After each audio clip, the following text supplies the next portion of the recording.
नमस्कार।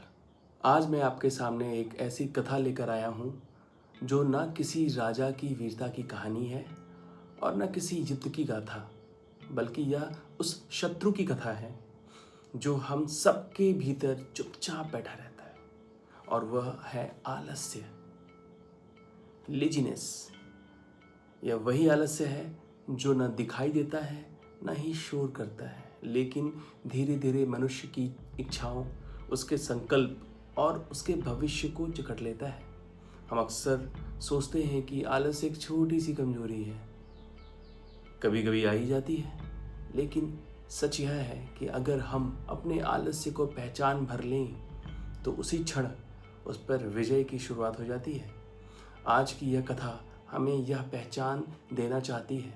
यह कहानी बताएगी कि हर आलसी एक जैसा नहीं होता, और यह भी कि सबसे बड़ा आलसी कौन होता है, वह जो काम से भागता है या वह जो जीवन से ही मुंह मोड़ लेता है। यह कथा हंसाएगी भी और चौंकाएगी भी, और अंत में शायद आपको अपने ही भीतर झांकने पर मजबूर कर देगी।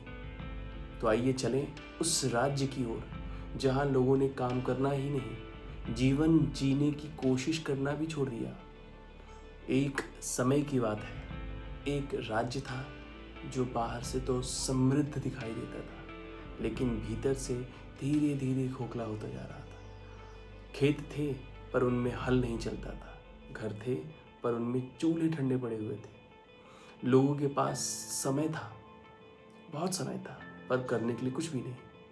शुरू में यह आलस्य आराम जैसा लगा, फिर आदत बन गया और अंततः स्वभाव बन गया। लोग कहते थे आज नहीं कल कर लेंगे, पर उस राज्य में कल कभी ऐसा आता ही नहीं था। जो थोड़े बहुत लोग मेहनत करते थे वे धीरे धीरे थक गए, क्योंकि जब मेहनत करने वाला ही सबको ढोने लगे तो उसके कंधे ही नहीं, उसका मन भी टूट जाता है। स्थिति यहाँ तक पहुँच गई कि काम करने वाले लोग आलसियों को भोजन देने से कतराने लगे। तब यह बात राजा तक पहुँची। राजा ने देखा कि समस्या केवल पेट की नहीं है, यह चेतना की समस्या है।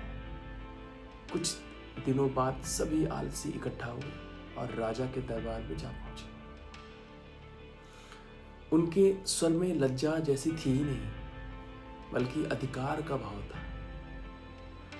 उन्होंने कहा, महाराज आप बहुत दयालु हैं, हमारे लिए एक ऐसा स्थान बनवा दीजिए जहां हमें काम ही न करना पड़े, जहां भोजन और विश्राम की पूरी व्यवस्था हो जाए।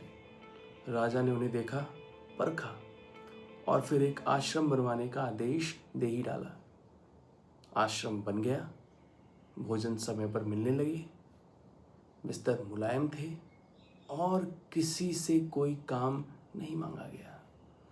आलसी जैसे पूर्ण रूप से संतुष्ट हो ही गए। उन्हें लगा कि जीवन का उद्देश्य पूरा हो गया। दिन बीतने लगे। एक दिन राजा बिना किसी सूचना के उस स्थान पर पहुंच गया। उसने चारों ओर देखा, नींद में डूबे हुए शरीर, निष्क्रिय चेहरे और खाली आंखें। फिर उसने एक सिपाही को इशारा किया और आश्रम के एक हिस्से में आग लगवा दी। आग की लपटें उठते ही अफरा तफरी मच गई। जो लोग महीने से उठे नहीं थे वे दौड़ पड़े। जो कोई चीख रहा था, कोई गिर रहा था, कोई रास्ते खोज रहा था, सब बाहर की ओर भाग रहे थे। लेकिन आश्रम के भीतर दो लोग वैसे ही पड़े रहे। जब आग की गर्मी एक की पीठ तक पहुंची तो उसने बगल में लेटे हुए दूसरे व्यक्ति से कहा, मुझे कुछ जलन सी महसूस हो रही है भाई, जरा देखो तो क्या हो रहा है। दूसरे ने आंख तक नहीं खोली और इतना कहा, दूसरी तरफ करवट ले लो और सो जाओ।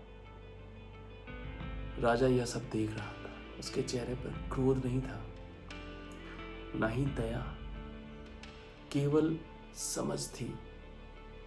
उसने सिपाहियों से कहा, जाओ और जाकर आग बुझाओ। फिर उसने उन दोनों लोगों की ओर देखा और बोला, इन्हें यहीं रहने दिया जाए। मंत्री जैसे चकित हो गए, लेकिन राजा ने कहा, ये लोग आलसी नहीं हैं, ये चेतना से ही शून्य हैं। इनसे न राज्य को कोई लाभ है और न ही हानि। इन्हें काम पर लगाना भी व्यर्थ है, क्योंकि इनके भीतर काम करने की इच्छा ही नहीं है। जीवन भी समाप्त हो चुका है। राजा ने आगे कहा, जो लोग आग देखकर भागे थे वे आलसी नहीं थे, वे सिर्फ काम से बच रहे थे। संकट ने उनकी नींद तोड़ दी। ऐसे लोग सुधारे जा सकते हैं, लेकिन इन्हें दिशा भी दी जा सकती है, और आवश्यकता पड़े तो उन्हें काम की आदत भी डलवाई जा सकती है। लेकिन जिनकी चेतना ही सो चुकी है, उनसे कोई प्रयोजन नहीं रह जाता। उन्हें छोड़ देना ही समाज के लिए बेहतर होगा। इस कथा का अंत यही नहीं होता, क्योंकि कोई भी कहानी तब तक पूरी नहीं होती जब तक वह श्रोता के जीवन से जुड़ना जाए। राजा ने जिन दो लोगों को छोड़ दिया, वह कोई क्रूरता नहीं थी और ना ही आलस को बढ़ावा देना था। वह एक गहरी समझ थी कि हर समस्या का समाधान हस्तक्षेप से नहीं होता। कुछ अवस्थाएं ऐसी होती हैं जहां व्यक्ति ने स्वयं जीवन से संवाद समाप्त कर दिया हो। ऐसे लोगों से न तो अपेक्षा की जा सकती है और न ही उन पर दंड का कोई प्रभाव पड़ता है। वे चेतना के उस स्तर पर पहुंच चुके होते हैं जहां आग भी उन्हें जगाने का काम नहीं कर पाती। राजा ने उन्हें इसलिए छोड़ दिया क्योंकि उनसे कुछ करवाना बाकी नहीं था, और उनसे उलझना समाज की ऊर्जा को व्यर्थ करना जैसा होगा। लेकिन यह कथा केवल उन दो लोगों की नहीं है। यह असल में उन लोगों के लिए कही गई है जो आग देखकर भागे थे, क्योंकि वही लोग समाज का बहुमत होते हैं। वही लोग जो सुविधा में आलसी रहते हैं पर संकट के समय सक्रिय हो जाते हैं। यही वो वर्ग है जो स्वयं को आलसी मानने से इनकार करता है, लेकिन अपने भीतर झांकने से भी बचता रहता है। यह कहानी उनसे पूछती है, क्या आपको सच में किसी आग का इंतजार है, या आप सभी अभी भी समय रहते अपनी भीतर की जड़ता को पहचान सकते हैं। सबसे बड़ा आलसी वह नहीं होता जो थक जाता है, और ना ही वह जो कभी रुक जाता है।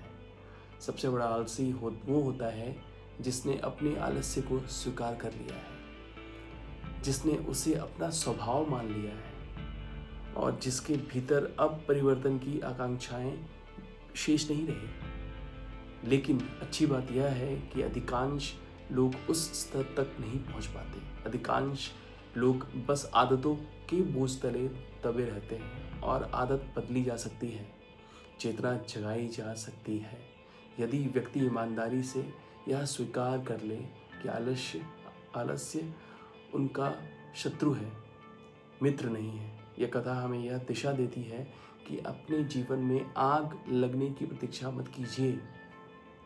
स्वयं से प्रश्न कीजिए कि आप किस मोड़ पर टाल मटोल कर रहे हैं। कहाँ आप सुविधा को